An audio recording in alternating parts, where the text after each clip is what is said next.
Here are the top 3 things to fix the communication in your marriage.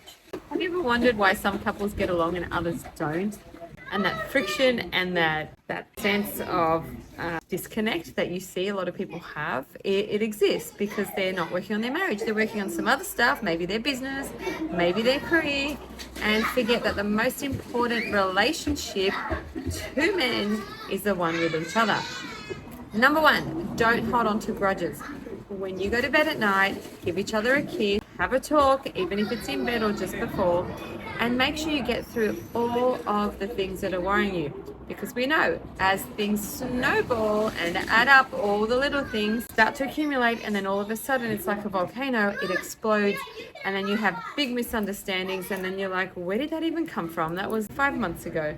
So make sure you deal with things in a timely manner at the time that they actually happen. Really important. Kiss each other morning and night.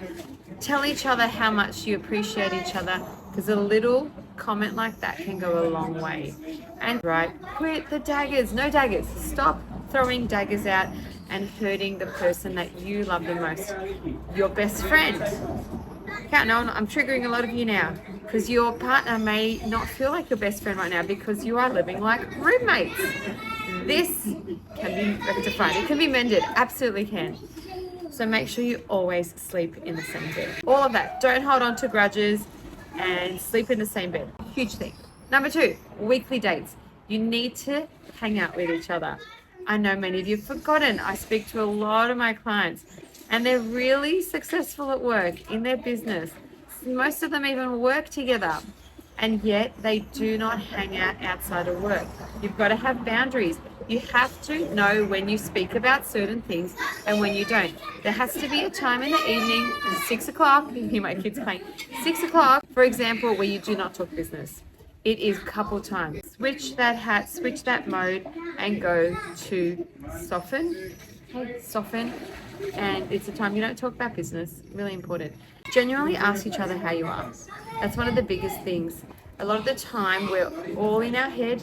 We have certain issues, maybe at work, maybe with business, maybe with finances and money, and you forget the person standing right beside you. Let me tell you, you've actually forgotten yourself. So the first person you need to give some love to is you. The only way you can love somebody else and be there for them emotionally, mentally, and physically and spiritually is by working on you. And this is why you guys have to just sit the love test. You guys have to sit the love me test. Look at the comments, jump to the comments. You have to go right now, pause the video, and sit the love me test.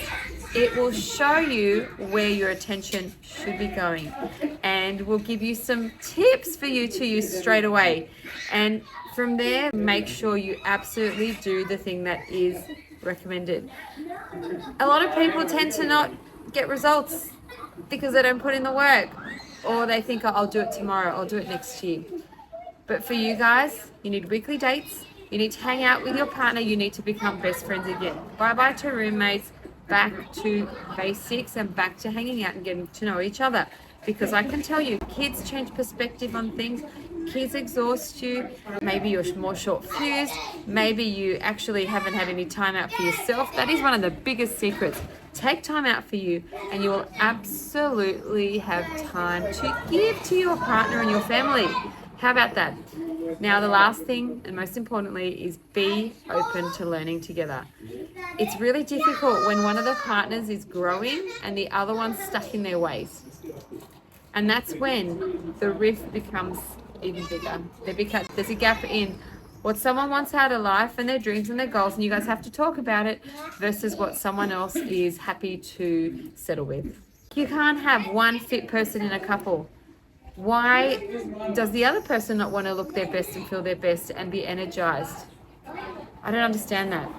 So if you don't love yourself enough, you're not going to be able to love somebody else. All right, so there we have it. The top 3 things to fix the communication in your marriage. Now go and lock in those dates. Go and put them in your calendar. It's what I tell my clients all the time. Put it as a reminder in your calendar every single week. And I personally love even 5-10 minutes to hang out with Peter, my husband, while the kids are asleep and just debrief. If you don't know your love languages, you need to go and do that, right? And I'll talk about that in the next video. Text me. You'll find the link in the comments below. Can't wait to hear you. I personally text you back.